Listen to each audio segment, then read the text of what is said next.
Assalamualaikum warahmatullahi wabarakatuh. Alhamdulillah wassalatu wassalamu ala Rasulillah sayyidina Muhammad ibn Abdillah wa ala alihi wa sahbihi wa man wala wala hawla wala quwwata illa billah ma ba'du.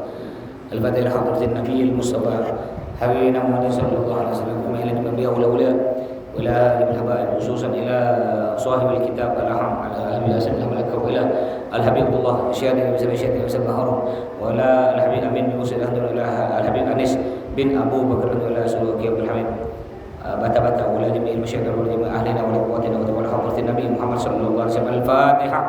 A'udzu billahi minasyaitonir rajim. Bismillahirrahmanirrahim. Alhamdulillahirabbil alamin arrahmanir rahim maliki yaumiddin. Iyyaka na'budu wa iyyaka nasta'in. Ihdinas siratal mustaqim. Siratal ladzina an'amta 'alaihim ghairil maghdubi 'alaihim waladdallin. Amin.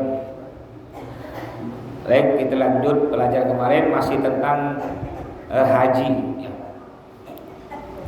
Masih tentang haji. Bismillahirrahmanirrahim. Babul haji, bab haji. Yang pertama, anwaul istita'ah, macam-macam mampu. Mampu. Apa tuh mampu? Mampu tuh bukan cuma duit. Juga dikatakan mampu dalam segi kesehatan. Kesehatan mampu, aman, terus keluarga yang ditinggalkan juga cukup untuk makannya, untuk minumnya. Bukan hanya kita berangkat, tapi tetangga keluarga kita yang di rumah tidak diberi duit untuk makan, tidak boleh juga. Berarti tidak mampu. Makanya lebih bagus kalau kita sekarang nih, kalau mau daftar haji. Anak saya daftar haji tahun lalu. Anak saya pertama tuh saya daftar haji tahun lalu. Itu nanti berangkatnya 23 tahun. Kalau Bapak Ibu daftar besok, itu baru berangkat 26 tahun. Jadi kalau umurnya 50 tahun tambah 26 berarti 76. Yang umur 60 berarti tambah 26 86. Iya orangnya masih hidup, tapi namanya badan kan enggak sehat kayak dulu. Jalan udah begini-begini dah. Makanya kalau punya duit, kalau kata saya, kalau punya duit berangkat jalan ke Mekah, umroh dulu. Kata orang yang penting sampai hajat ke Mekah. Lebih bagus tuh kalau mau umroh, yang muda-muda nih punya duit berangkat lo ke Mekah umroh. Jangan pula udah umur 80 baru mau umroh. Jong-jong tidak menikmati. Saya biasa bawa jamaah umroh udah umur 80 baru berangkat umroh. Jong-jongnya tak ke masjid, tidak ke masjid, cuma ikut tawaf sa'i itu pun didorong. Mas saya tanya, ngapa tidak umroh dari dulu? Rupanya di banyak tanah, ngapa tidak umroh dari dulu? Itulah Ustaz, saya pikir nanti ya nunggu tua, ujung-ujungnya tidak menikmati ibadah. Makanya punya duit berangkat dulu, bismillah. Bukan apa, keburu mati, keburu sakit, baru tinggal nyesal. Mau kita ini kan mampu bangun rumah sampai habis 500 juta, haji yang cuma 60 juta tak mampu. Mampu beli mobil harga 200 juta, haji yang cuma 60 juta tak mampu. Di rumah sepeda motor bersusun, PJX, NMAX, Vario, NMAX, Supra, tapi umroh yang cuma 31 juta tak mampu. Makanya yang mampu cepat daftar. Mampu itu ada berapa? Mampu terbagi dua. Yang dinamakan mampu itu terbagi dua. Yang pertama, istita'ah bin nafsi, mampu dengan diri sendiri. Di sini dijelaskan wahya al-istita'ah bin nafsi atau biman yusa'idu bi mubasyarati amalil haji. Dia mampu untuk melaksanakan haji, baik dia berangkat sendiri, tawafnya sendiri, sa'inya sendiri, atau dia tawaf sa'i dibantu oleh orang. Dibantu, didorongkan, berarti termasuk mampu. Sekarang biaya dorong. Jadi Bapak Ibu mau didorongkan tawaf dengan sa'i itu 1,5 juta. Kalau udah tua mau berangkat kan keluar duit, lagi dorong 1,5 juta. Kalau minta dorong ke masjid 5 waktu. Bapak Ibu enggak bisa jalan nih. Mau jalan sakit semua badan. Mau ke masjid dari hotel ke Ka'bah 5 waktu. Itu 5 waktu tahu enggak biayanya? 200 rial, 800 ribu. Jadi ada orang petugas sana, Bapak Ibu nanti azan duhur dipergikan ke hotel, dijemput, diantar ke masjid. Selesai sholat dibalikkan lagi ke hotel. Selama 1 hari 5 kali. Itu 800.000 duit lagi. Kan? Makanya ketika muda-muda nih yang punya duit, cepat berangkat. Insyaallah saya berangkat lagi sebulan lagi lah. Nah, sebulan lagi berangkat lagi. Bawa 80 jamaah insyaallah.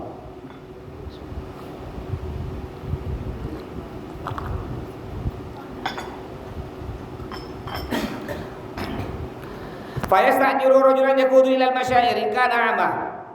Maka kalau kita mampu sendiri, tawaf sa'i sendiri, atau kurang sehat, bisa didorong orang. Kayak tadi pakai dorongan.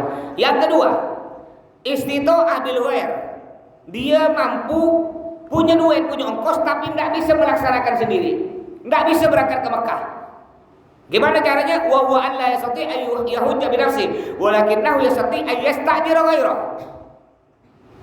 Bapak ibu kaya, punya duit, masya Allah. Cuma kata dokter, ndak bisa ke Mekah lagi.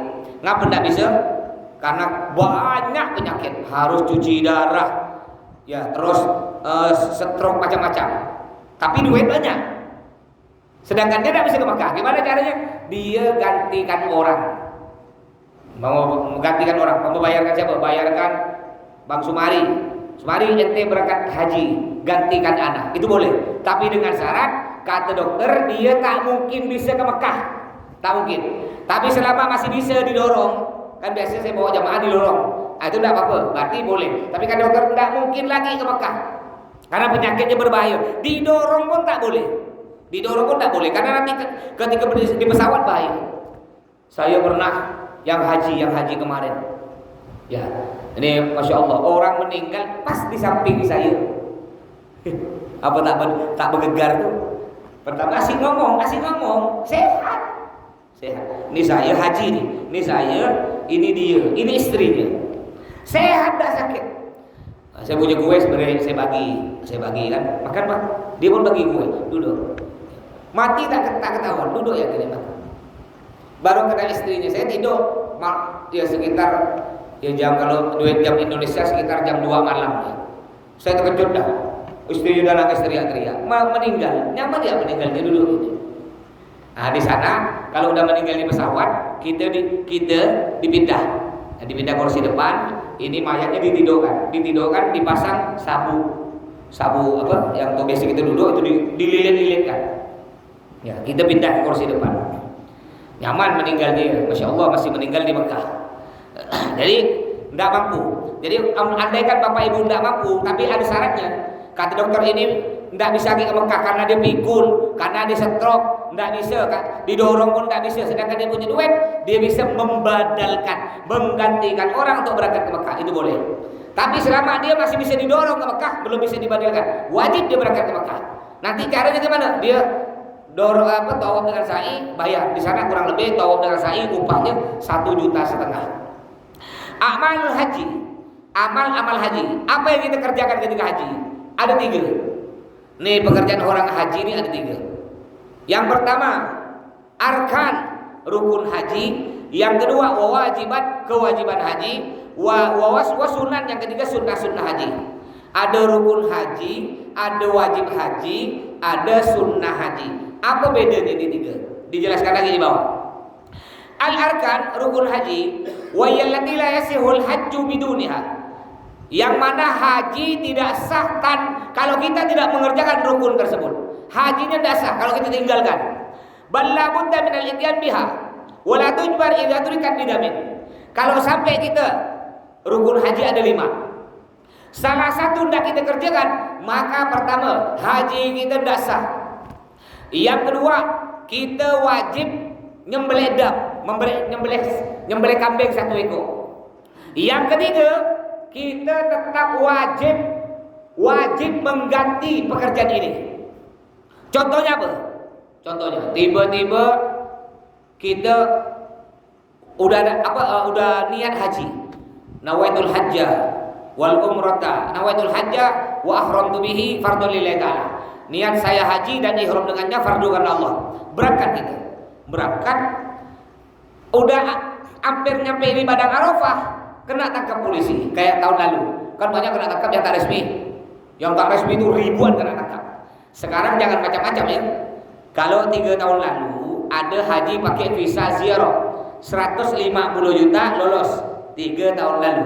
Saya yang 2 tahun lalu, ya, yang 2 tahun lalu masih banyak kena tangkap. Di antaranya ada pejabat dari Pontianak kena tangkap juga, pejabat, kepala daerah, mantan kepala daerah kena tangkap juga, yang dengan saya 2 tahun lalu. Nah, tahun baru saja kemarin nih, itu ribuan orang kena tangkap. Tahun depan jangan macam-macam, bukan tambah ketat, tambah ketat. Ya, bagaimana ketika kita pakai visa tadi, visa yang tidak resmi, visa tidak resmi. Lalu kita masuk, sebelum masuk kita udah niat haji, sebelum masuk ke Padang Arafah kena tangkap, dimasukkan penjara, baru dikeluarkan selesai haji. Gimana? Berarti kita kan belum melaksanakan rukun haji, yaitu wukuf di Arafah. Hukumannya bagaimana? Hukumannya kita pertama wajib nyembelih kambing 1 ekor, dan kita nanti tahun depan wajib berangkat lagi haji. Wajib kita qadha, kita ganti. Kenapa? Karena rukun haji yang 5 tadi, wukuf di Arafah, niat ihram, wukuf di Arafah, tawaf, sa'i, tahallul, ini tidak bisa ada yang menggantikan. Wajib, andaikan kita tidak melakukan salah satu dari ini, wajib kita ganti. Sampai mati masih punya utang. Wajib berangkat lagi. Ya. Yang kedua, Al-wajibat kewajiban haji. Ini bedanya gini, kewajiban haji. Wa yallati yasihul hajju biduniha. Yaitu hajinya tetap sah walaupun kita tidak melakukan kewajiban haji. Seperti apa kewajiban haji? Nginap di Musdalifah. Jadi ada tempat namanya Musdalifah. Ini Padang Arafah, ini Musdalifah, ini Mina. Jadi nanti ketika kita sudah wukuf di Padang Arafah, lalu habis sholat Isya, kita akan berjalan pakai bis. Ada juga yang jalan kaki, tidak jauh jalan kaki, kurang lebih ya 3 kilo lah jalan kakinya. Jalan kaki boleh juga pakai bis. Nanti ke Musdalifah. Di Musdalifah ini kita mabit tuh nginap. Nginap tak harus tidur. Ada orang salah paham. Berarti kalau nginap di Musdalifah harus tidur. Enggak. Yang namanya nginap tak harus tidur. Kayak bapak lah. Bapak pergi ke rumah saya main-main. Assalamualaikum mas. Salam. Mas, boleh tak saya numpang nginap di sini? Oh boleh. Lalu saya beri kamar, di atas pak kamar kosong. Apakah bapak wajib tidur di atas? Enggak kan? Mau main HP sampai subuh bebas. Itu namanya nginap. Kayak sholat tahajud, ada orang tak paham. Ada orang mengatakan sholat tahajud itu wajib, boleh dilakukan kalau udah tidur. Jadi harus tidur dulu. Udah tidur bangun jam 2 baru sholat tahajud. Kalau udah tidur tak boleh sholat tahajud. Ini orang salah paham. Berarti ulama-ulama zaman dulu yang tak pernah tidur, kan ada ulama tak pernah tidur malam, berarti tak sholat tahajud. Paham ya? Jadi maksudnya sholat tahajud tidak harus tidur dulu. Yang boleh dilakukan sholat tahajud 2/3 malam, sekitar jam 2 ke atas udah boleh dilakukan sholat tahajud. Tidak harus tidur. Kayak tadi, ini Padang Arafah, lalu kita ke Musdalifah, nginap di Musdalifah, tidak harus tidur. Kebanyakan seorang tidak tidur baca Quran. Saya nggak tidur tempat mulia. Sebentar dari situ 2 jam ya. Waktu kita di Musdalifah sekitar 2 jam. Baca Quran, zikir, baca selawat. Setelah 2 jaman baru kita berjalan lagi pindah. Ini Arafah, ini Musdalifah, di sini Mina. Baru di Mina nginap. Ya mau tak mau tidur di sini 3 hari. Tak tidur 3 hari, bengkak mata. Ya tidur di sini mau tak mau. Ya ngantuk tak ngantuk, mau tak mau harus tidur. Masya Allah tendanya nih, satu tenda besarnya kayak pasar, besarnya kurang lebih kayak masjid nih, kayak masjid besar. Ya kan, lebih besar sedikit lah. Tahu dah isinya 400 orang. Tidurnya punya kasurnya lebarnya segini, pas badan gitu. Jadi kita tidur tuh nempel dengan badan orang. Nempel. Gimana kalau kita tak biasa? Risih kan tak enak. Mau tak mau. Kalau bapak ingin hajinya tidak nginap tenda yang ngumpul ramai-ramai, ada. Saya jual nggak mau? Murah, 400 juta. Tapi hajinya di hotel. Nggak usah tidur gitu tuh. Ya ini mau 50 juta, mau yang mahal, tak bisa. ada harga, ada fasilitas. Kayak kemarin kasihan ya, termasuk ya saudara kita di Pontianak kan 187 orang kena tipu kan. Yang paling banyak tuh orang Teluk Bagedai, pakai Kubu, Padang Tikar, itu yang paling banyak kena tipu. Ngaku nyari murah. Hati-hati. Ya ujung-ujung kayak gini lah, berangkat murah. Ya diam-diam kan Mas Toto, tak bilang-bilang berangkat bertapuk-tapuk, tak berangkat kan. Punya Mas Toto lebih mahal 1 juta. Bukan masalah harga, kita cari ini fasilitas. Walaupun lebih mahal, yang penting aman, hotelnya dekat. Ya, jadi kalau mau umroh tuh pertama lihat travelnya. Ya saya ajarkan ya. Pertama lihat nggak harus Musdalifah, nggak harus dengan saya. Andai kan mau pakai travel lain, lihat sering berangkat nggak di travel. Oh tiap bulan berangkat, bukan setahun sekali. Tiap bulan berangkat, itu tanda-tanda bagus. Yang pertama. Yang kedua, tepat waktu dah. Kalau kata dia berangkat tanggal 5, betul tak tanggal 5? Atau diundur? Nah, biasa tanggal 5 berangkat. Udah nyampe tanggal 5, diundur tanggal 5 depan. Diundur lagi tanggal 5 depan. 5, ujungnya 5 tahun. Ya. Nah, kalau dia tepat waktu, berangkat tiap bulan tepat waktu, itu tanda bagus yang kedua. Tanda bagus yang kedua. Yang ketiga, lihat yang mimpin rombongan. Siapa yang bawa rombongan nih? Betul-betul ustadznya dipandai dah bahasa Arab. Ya, ahli dah bahasa Arab. Bukan apa, alim dah. Kita kan takut nanti kita ngikut. Sedangkan yang bawa rombongan tak pernah mondok, tak tahu bahasa Arab. Bapak melanggar peraturan-peraturan yang ada di kitab ini. Pelanggaran haji, pelanggaran umroh. Mau nanya ke siapa? Mau nanya tadi pimpinan rombongan, sedangkan ketua rombongan tak pernah mondok. Pak, saya ini melanggar begini, gimana? Oh, enggak apa-apa, tak ada dosa. Karena Allah Maha tahu. Apa gacor. Itu pentingnya ya. Ngerti. Jadi itu cara kita kalau mau umroh. Silakan, tak harus dengan saya. Mau travel lain pun silakan. Terus, jadi wajib-wajib haji kayak tadi nginap, ini wukuf di Arafah. Wukuf itu artinya diam di Arafah. Ini rukun. Ini termasuk rukun haji. Kalau sampai tidak kita lakukan wukuf di Arafah, diam di Arafah, maka tidak sah haji kita. Hajinya tidak sah. Setelah wukuf, ini namanya mabit di Musdalifah. Ini Arafah, ini Musdalifah, ini Mina. Di sini mabit, nginap, tidak harus tidur ya.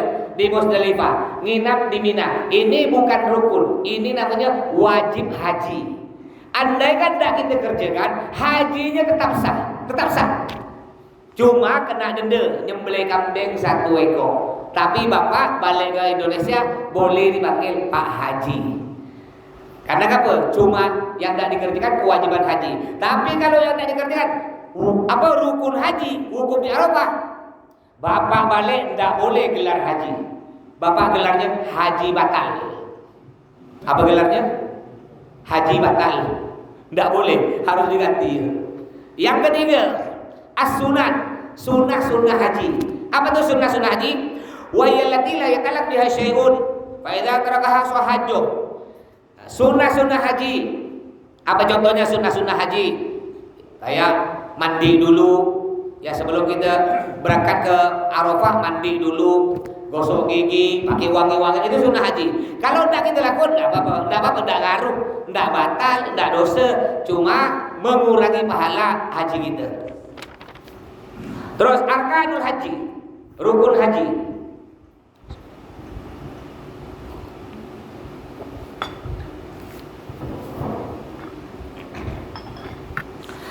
Arkanul haji sittatun.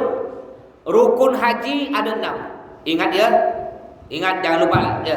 Haji ada 3. Ada rukun haji, ada wajib haji, ada sunnah haji. Saya tanya lagi, rukun haji hendak kita lakukan, apakah sah haji kita? Sah tak? Walaupun dah nyembelih kambing, sah tak? Hendak sah. Balik boleh dah dipanggil Pak Haji? Dipanggil apa tadi? Haji batal. Yang kedua, wajib haji. Lalu tidak kita lakukan wajib haji. Cuma kita udah dendanya dibayar di beli kambing, tapi hajinya sah yang kedua nih. Sah, boleh dipakai lepas haji. Yang ketiga, sunnah haji. Sunnah. Tidak kita kerjakan, ngaruh tidak? Tidak dosa, tidak apa-apa, kan sunnah. Terus rukun haji. Rukun haji yang tidak boleh kita ditinggalkan sama sekali ada berapa? Sittatun, ya, ada 6. Kalau di kitab lain ada 5, di sini ada 6. Tuh 2, 3, 4, 5. Oh, 6. Nah, sedangkan di kitab lain ada 5. Umumnya ada 5. Jadi rukun haji di kitab di kitab Al-Aham ini ada 6. Yang pertama, al-ihram. Ihram itu apa? Niat mengucapkan niat melaksanakan haji, niat melaksanakan umrah. Contohnya, nawaitul hajja wa ahramtu bihi fardhan lillahi ta'ala. Sebelum mengucapkan niat umrah, kita disunahkan pakai baju ihram. Nah, ini anggap di baju ihram nih. Nah, di baju ihram. Enggak harus warna putih. Disunahkan warna putih. Andaikan bapak mau pakai warna lain, boleh. Mentang-mentang bapak dari Indonesia mau pakai baju batik, kain batik, boleh, enggak apa-apa. Cuma kan diketawakan karena orang lain kan, ya udah pakai baju batik kan dia. Jadi sunnahnya pakai warna putih. Makanya ya, yang udah pernah ke Mekah, ini kan ada beberapa jamaah kita, alhamdulillah ya. Mudah-mudahan yang belum sampai oleh Allah sampaikan semua ya. Ingat, ada pesan saya. Jangan kita ngomong gini, Mas, saya tak mungkin nyampe, Mas. Untuk makan sehari-hari tak cukup. Tak boleh ngomong gitu. Kalau ada orang doakan, amin kan ya? Ada gak jalan? Bisa jadi kita berangkat ke Mekah gara-gara anak kita yang berangkatkan. Bisa jadi kita berangkat ke Mekah gara-gara bos kita. Saya punya adik mertua saya. Dia kerja sopir truk. Perusahaannya ada di Serdang, bosnya. Jadi tiap berapa bulan tuh anak buahnya ada diberangkatkan, dikocok.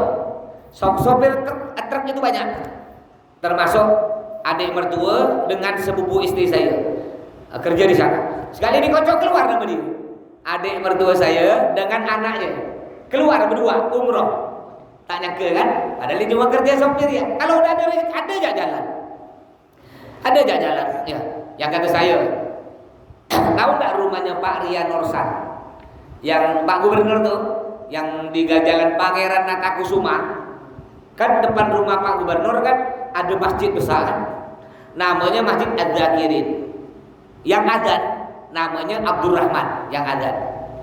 Ini Abdurrahman kalau azannya sama dengan orang Mekah. Allahu Akbar, Allahu Akbar gitu ya. Suatu hari ada Bu Haji Kahyo numpang sholat. Setelah sholat dipanggil nih Abdurrahman, dek sini dek. Masya Allah, adek azan nih mirip dengan orang Mekah. Bu Haji sampai ingat orang di Mekah. Dek, mau ndak adek dengar suara azan kayak gini di tempatnya? Mau ndak? Maksud Bu Haji apa? Adek dengar suara ini di Mekah, mau ndak? Ya mau lah Bu Haji. Berangkat umroh, daftarkan berangkat dengan saya 2 tahun yang lalu. Gara-gara azan. Mungkin Bapak tidak tahu kan? Siapa tahu nanti ada yang azan di sini kan? Suara colbok. Kayak apa kata dia? Lalu ada orang kan datang sini sholat dipanggil. Apa kata dia? Ya Allah, saya mengingatkan dulu bapak saya almarhum, azan mirip suara bapak. Memang tidak bagus suara bapak saya, tapi mirip dengan bapak. Sampai saya nangis tadi. Saya biar pahala bapak saya tambah sejuk di kuburan, saya umrohkan. Bisa kan? Gara-gara suara azan jelek. Mirip bapak dia. Ada yang jalan, yang penting aminkan, ya aminkan. Jadi tadi ihram. Yang udah nyampe ke Mekah nih, kawan-kawan kita nyampe, kan dapat kain ihram kedua. Saya udah bilang ke istri saya, bilang ke istrinya, bilang ke anaknya. Ini kain ihram kan 2 butir, atas dengan bawah. Beritahu, kalau nanti aku mati, ini kain ihram untuk lapis pertama. Boleh enggak apa-apa? Lapis pertama, lapis kedua, ketiga pakai kain kafan biasa. Untuk apa? Biar nanti kain ihram ini jadi saksi di hadapan Allah. Kita ini banyak dosa. Ketika ada malaikat mau bangkung ini, kata kain ihram, malaikat, kata kain ihram, Jangan kau bangkung dia. Memang dia banyak dosa. Tapi walaupun dia banyak dosa, dia jelek-jelek gini pernah ke Mekah. Kata malaikat, mana buktinya? Ini, nah. Bau nanti. Ciumlah bau keringat. Kata malaikat puasa. Masuk. Nah, kan? Untuk tambah-tambah ya, untuk tambah-tambah pahala. Bukan aku dosa kita belum unggul termasuk saya.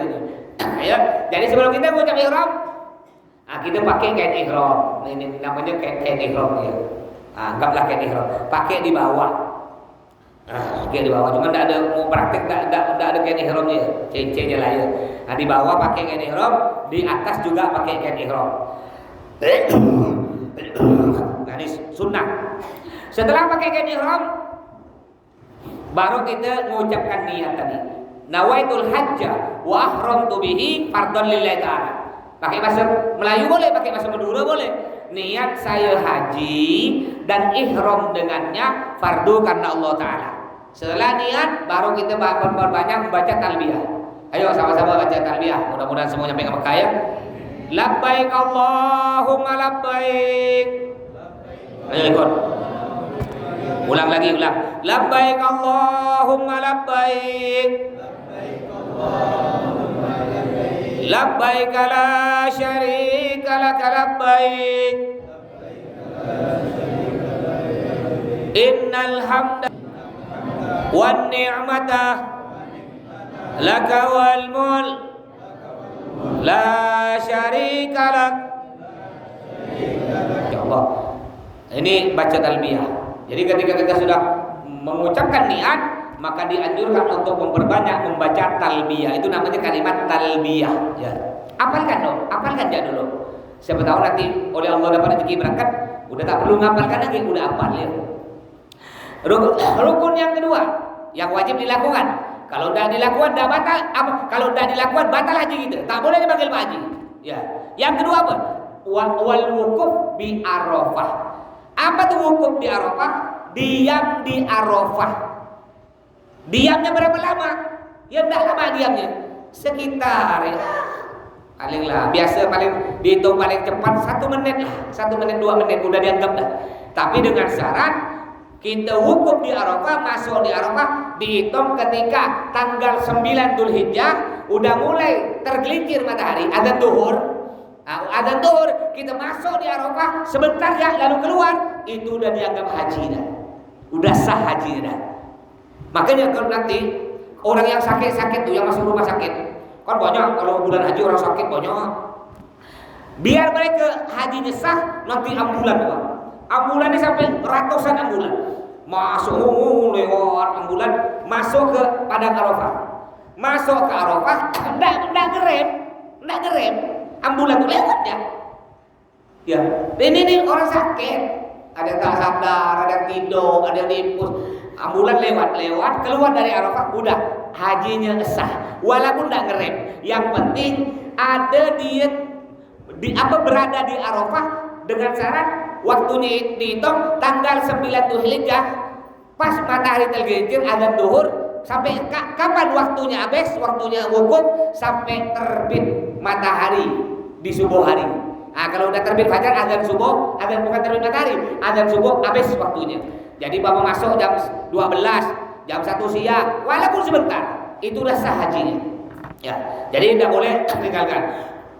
Ada ulama katakan, Masya Allah padang Arafah nih Pak ya. Dari zaman dulu sampai sekarang musim haji sebanyak berapapun tetap muat. Saya yang haji 2024 kemarin itu totalnya haji kurang lebih 10 juta. Saya haji pertama kali tahun 2008. Saya haji pertama kali tahun 2008 pakai bis Pak. Dengan Habib Toha Al-Jukri. Pakai bis dengan Barok adik ipar saya yang di Serong, yang adik saya meninggal itu istrinya. Saya haji dengan Barok dengan Habib Toha Al-Jukri. Pakai bis dari Yaman 2 hari 2 malam baru sampai ke Mekah. Biayanya dulu masih 5 juta. Itu hanya untuk bis dengan hotel, enggak dapat makan. Jadi selama saya haji 35 hari enggak dapat makan. Saya ngambil yang murah. Kalau dengan makannya sekitar 10 juta dulu. Karena saya tidak minta makan, ndak minta denda, ya pakai bis, saya bayar cuma 5 juta. Jadi tiap hari saya makan di mana dengan Nabi Toha? Cari sabilillah. Tahu sabilillah, orang umroh tahu. Yang biasa orang sedekah-sedekah ngantri itu, ngantri baris. Ndak ada orang Indonesia yang ngantri. Yang ngantri itu rata-rata orang Afrika, orang hitam. Dengan keluarga saya dari Perindavan. Tahu dah, orang India. Jadi ketika saya ngantri, orang dah heran, keluarga saya kan agak mirip-mirip muka gitu. Jadi ketika saya ngantri nasi, orang Indonesia yang dari Indonesia melihat saya dilihat heran. Dalam hati mereka, kenapa ada orang Indonesia ngantri tak dapat makan? Akhirnya tak betah, dia pergi kan saya, Dek, ada yang tak dapat makan ke? Tak ada. Nggak mungkin ada yang tak dapat makan. Saya ya dapat makan terus tiap hari. Bu, maaf Bu, saya ini memang orang Indonesia, tapi saya haji bukan atas nama Indonesia. Saya haji dari negara Yaman. Saya mondok di sana. Oh gitu ya. Anak Nabi itu beri nasi. Alhamdulillah dapat duit. Muka melas loh, muka melas. Aduh, dengan Nabi itu sakit Pak ya. Haji itu makan kayak pengemis. Dah apa saya bilang tadi itu, bagaimana nih Bib? Nanti kita balik malu Bib. Masa haji minta-minta. Apa kata itu? Mana orang tahu kita haji makannya apa minta-minta, mana orang tahu. Yang penting tahunya orang haji. Tara ditanya, kau pakai pesawat ke bis, tak tanya kena orang. Orang tak tahu, tenang ya. Nanti kita balik pakai haji dah. Ya. Aduh. Jadi padang Arafah, ada ulama mengatakan padang Arafah itu adalah padang mahsyar. Sebanyak berapapun manusia padang Arafah tetap muat. Begitu pula padang mahsyar. Nanti itu semua nih, ya Allah, kalau sejelek-jelek umat adalah umat yang meninggal pada waktu kiamat. Ya, kenapa sejelek-jelek umat yang meninggal pada waktu kiamat? Karena tidak akan disebut nama Allah. Jadi apa kata Nabi gini? Selama ada orang di dunia, walaupun satu orang menyebut nama Allah, tidak akan terjadi kiamat.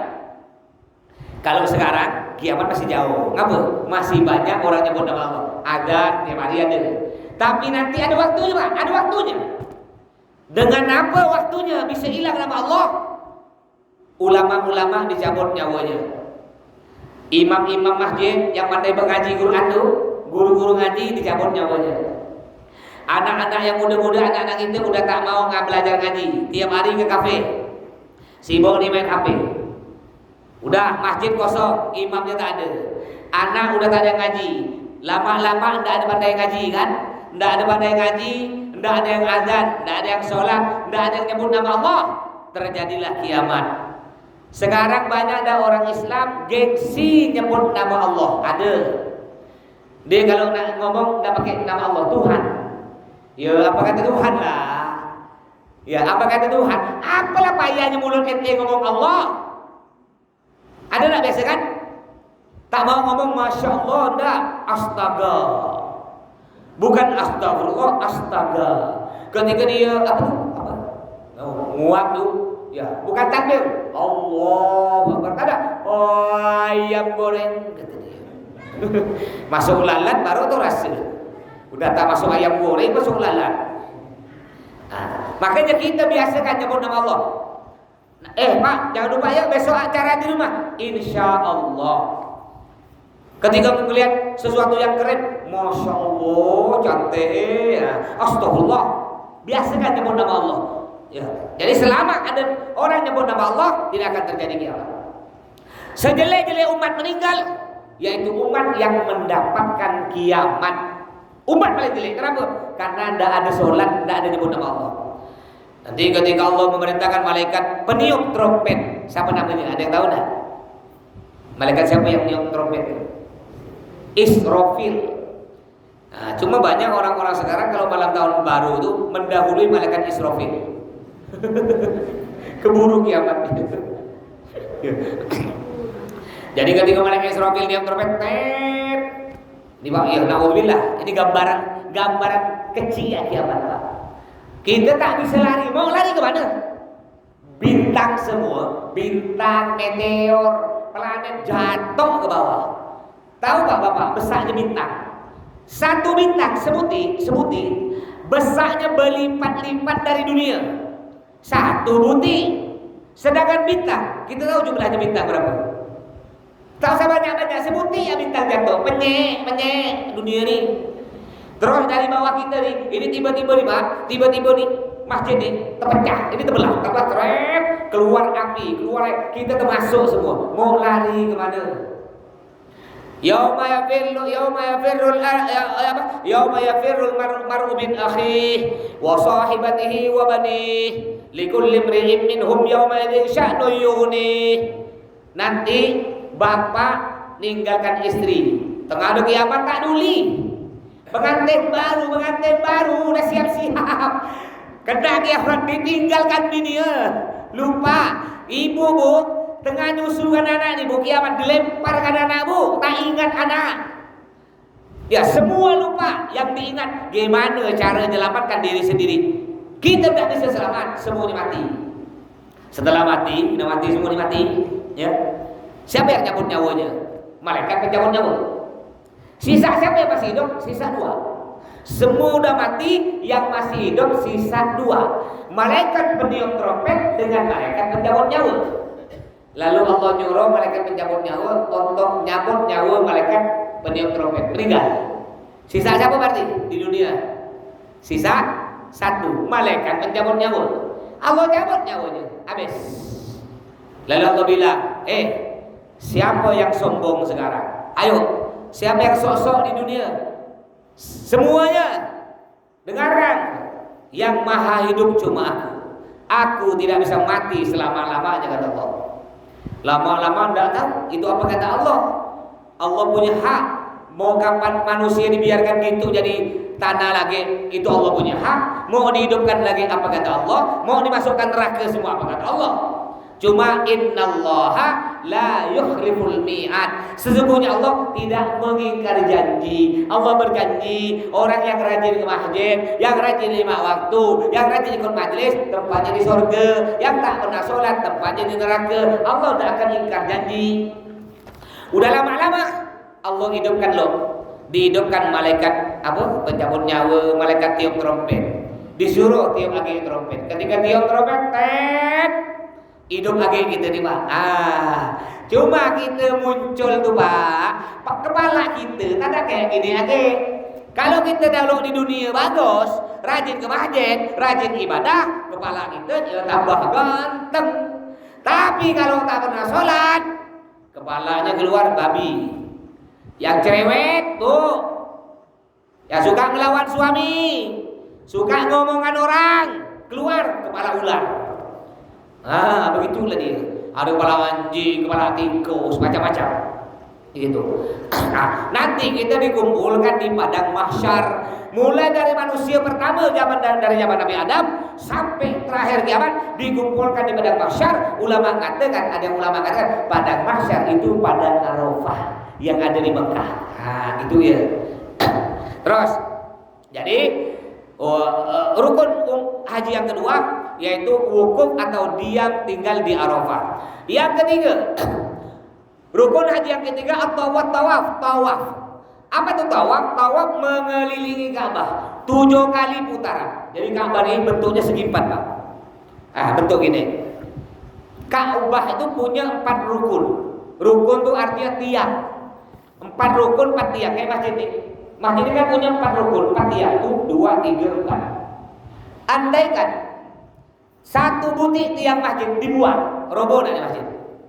Roboh. Begitu pula rukun Islam. Rukun Islam berarti artinya tiangnya agama Islam. Baca syahadat, sholat, puasa, zakat, haji.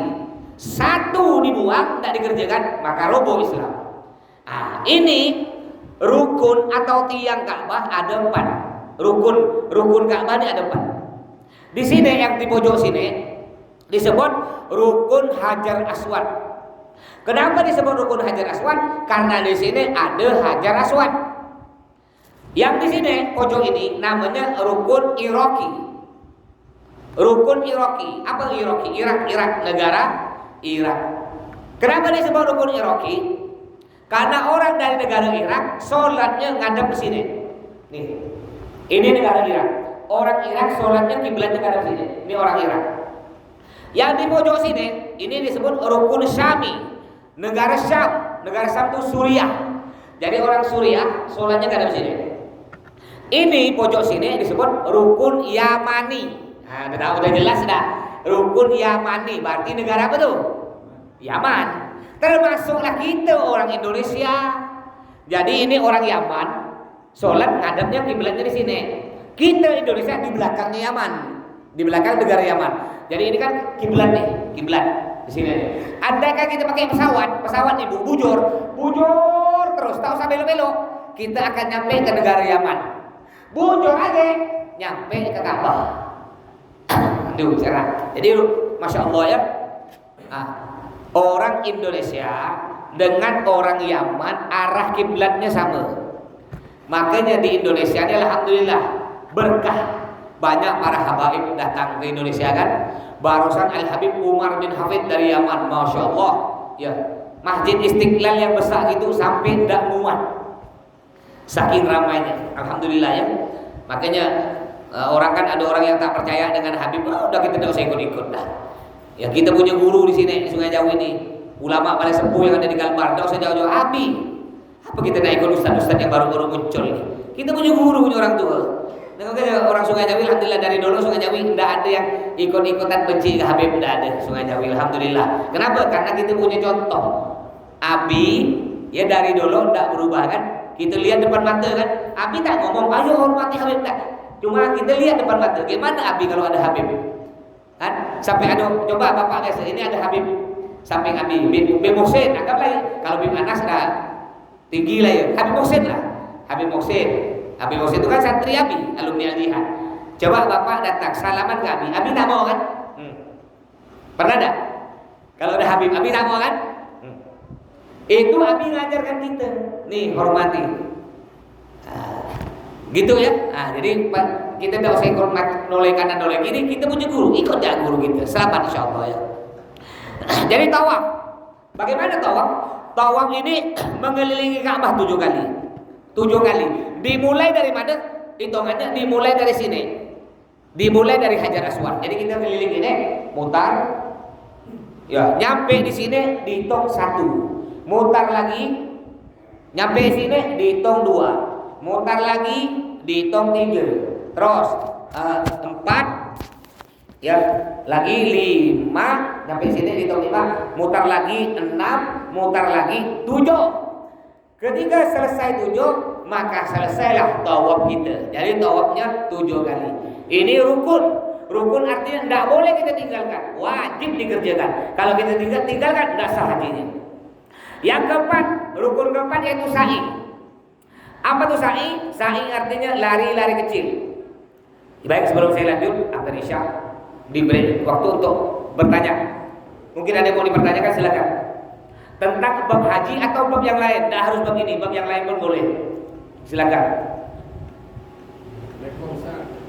Salam. Gimana kalau komisi calon haji itu sakit Ustaz? Tapi hukum yang sebelumnya. Gimana? Salah satu hukumnya ditinggal Ustaz. Dia kadang sakit gimana? Kalau sakit, kayak tadi kata saya, kalau musim haji banyak orang sakit, ribuan. Nanti wukuf di Arafah bagaimana? Tadi kata saya tadi, ambulannya lewat, ambulan datang, rombongan di ratusan ambulan. Mereka tidak berhenti, masuk di Arafah, berjalan ya. Kan itu yang penting dia berada di Arafah walaupun sebentar. Nanti setelah masuk di Arafah, gimana dengan tawafnya? Gimana dengan sa'inya? Itu didorong. Didorong. Sekarang canggih, ada pakai dorong roda, ada pakai mobil. Sekarang udah enak, tinggal simpan di mobil, ya didorong kan. Ya. Sa'inya didorong kan. Sa'i tawafnya didorong kan. Udah canggih dah zaman sekarang, enak. Boleh enggak tawaf sa'i pakai helikopter? Boleh, sah. Saking kayunya Bapak ya, dari Indonesia pakai helikopter boleh. Makanya saya pernah dimarahkan jamaah gara-gara delay. Tahu delay Bapak Ibu ya, pesawat tuh sebenarnya berangkat jam 7 pagi, dia mundur berangkatnya jam 4 sore.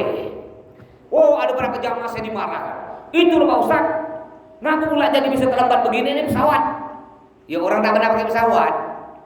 Marahkan saya. Kalau yang biasa pakai pesawat, enggak marah ke saya, marahnya ke petugas.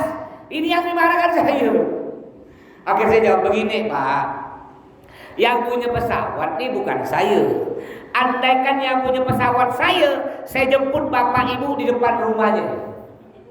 Saya jemput, saya turunkan pas depan rumah. Kalau yang punya saya, akhirnya mikir dia, ketawa juga dia. Yang punya bukan saya.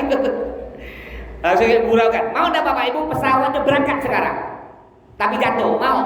Enggak lah Ustaz. Makanya kenapa pesawat itu delay mundur? Berarti ada apa-apa. Jangan kita nak maksa. Jogo-jogo enggak selamat, meledak pesawatnya. Udah ikut ya. Nah, itu cara menenangkan jamaah ya. Ayah, jadi zaman sekarang canggih lah, canggih. Nah silakan Pak Naik. Ini lama tak bertanya beliau nih, rindu saya. Gimana? Dia haji Mas. Paspor nak berlaku, spesial Jongkok, cuma kompor itu apa kompor? Umpama ada orang udah niat haji tadi, Pak, niat haji dia udah berusaha jual tanah, laku tanahnya, paspor udah ada, duit udah ada, bahkan udah setor. Saya pernah saya, jamaah saya, udah setor. Yang berangkat dengan Jirudi, dengan Abi 3 tahun lalu, berangkat besok, istrinya meninggal. Rencana orang Seruni, rencananya kan dia berangkat suami istri. Mau berangkat besok, malam-malam istrinya meninggal. Suaminya udah tak mau berangkat. Nelpon keluarga, nelpon saya. Mas gimana nih Mas? Kedatangan keluarganya nyuruh berangkat. Lanjutlah, istrimu udah meninggal kan, udah dimakamkan kan. Saya di telepon, saya pergi sana untuk ngerayu dia mau berangkat. Dan saya bilang, Pak, kalau bapak tidak jadi berangkat, istri bapak di kuburan tambah sedih. Suaminya tidak berangkat, istri bapak tidak dapat pahala dari Mekah. Tapi kalau bapak berangkat dengan saya besok, nanti bapak berdoa di depan makam Nabi, berdoa depan Ka'bah, sejuk kubur istri bapak. Senang dia, akhirnya mau berangkat. Besoknya berangkat dengan saya. Tapi berat nangis Pak ya, 7 hari belum selesai. Nah, jadi gimana tuh istri tadi yang udah niat daftar dan mau berangkat keburu meninggal, udah oleh Allah ditulis umroh yang mabrur, haji yang mabrur, udah ditulis. Kan tergantung niat. Bapak niat tadi nih mau berangkat ke sini, mau taklim, udah masuk masjid, sholat maghrib, assalamualaikum warahmatullahi, assalamualaikum, telepon kena keluarga. Innalillah, abang sepupu kau meninggal. Berangkat kita sana, tak jadi taklim, udah ditulis pahala taklim. Tapi sebaliknya, kalau dosa, kalau berniat, selama belum dikerjakan tak ada ditulis. Bapak nih, abis ini bapak berniat nih. Nanti abis ini aku nak main judi slot loh. Sedang nih ada 100 nih, beli pulsa judi slot loh.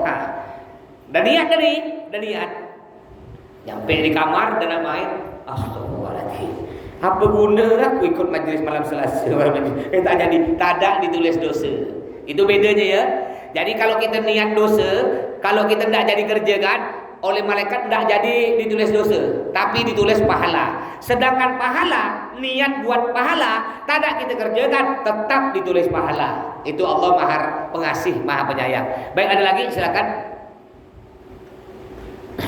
Ibu-ibu tidak pernah bertanya, malu ibu-ibu. Tapi kalau majelis yang tanggal 6 di rumah saya kan ibu-ibu semua, banyak bertanya ya. Ya karena ada bapak-bapak, ayo coba bapak-bapak keluar dulu Pak, nanti dia nanya tuh. Ini tambahan. Boleh silakan. Ya dulu dikatakan paspor, kompor dalam lagi ya. Rumah dulu mati dari rumah ini. Maksudnya gimana nih? Di mata haji mati dia dulu bisa. Tapi udah niat. Paspor sama hari bisa kompor kita. Udah masuk. Lalu Pak mati dulu bisa. udah kata saya sama dengan tadi. Pak Drai kan udah pernah umroh alhamdulillah ya. Beliau duitnya udah daftar haji. Paspor udah ada. Tapi sebelum berangkat sisa 3 tahun lagi mama ya. Keburu meninggal, udah ditulis. Karena apa? Niat kita udah haji. Niat baik oleh Allah kalau tidak dilakukan udah ditulis sebagai haji yang mabrur. Makanya kata saya semuanya, Bapak Ibu, semuanya ya, niatkan dulu dalam hati. Ya niatkan bismillah ya Allah, saya niat ya Allah, suatu saat kalau saya punya ongkos, punya duit aku, saya akan ke Mekah haji umroh. Niatkan dulu. Ketika nanti kita keburu meninggal, oleh Allah udah ditulis sebagai haji yang mabrur. Ini udah duit tak punya, niat pun tak ada ditulis lah dia. Paling sedikit walaupun ada duit, ada niat. Ya dari sekarang, niatkan dalam hati dari sekarang ya. Kita tidak tahu umur. Paling sedikit kita niat, oleh Allah keburu meninggal, nanti udah ditulis di Mekah. Makanya ada orang tuh ndak nanti di akhirat Pak, dia ndak tahu. Tiba-tiba dapat pahala. Banyak pahala. Kena malaikat, nah pahala kau haji. Mana kami pernah haji? Malaikat, iya kau dapat pahala haji. Lapor pada Allah, oh saya tak pernah haji, ngapa dapat? Kau lupa ke? Ingat tak kau dulu tak lemas totok tu malam Selasa? Yang kata mas totok, niat. Kau rupanya niat, mati. Aku kau dah tulis haji. Maka ni pahala tau kau. Banyak orang nanti di akhirat, dia dapat pahala, dia tak sadar. Di antaranya pahala tak sadar, bapak mondokkan anak. Atau tidak mondok, anak bapak sekolah malam ikut di al-jihad. Ya, bapak meninggal, anak bapak sholat. Udah besar anak bapak sholat, anak bapak berangkat umroh, anak bapak baca Al-Quran, anak bapak ibadah, sedekah, bangun masjid, umpamanya. Bapak nanti di akhirat terkejut, pahala banyak. Nih Pak, bapak dapat pahala bangun masjid. Bapak dapat pahala baca Al-Quran tiap hari 1 juz. Malaikat, saya tak ada bangun masjid. Mana benar saya bangun masjid? Lapor lagi pada Allah, saya tak pernah bangun masjid. Iya, anak kau gara-gara kau mondokkan didik yang bagus, anak kau tuh bantu bangun masjid tak? Pahalanya untuk kau.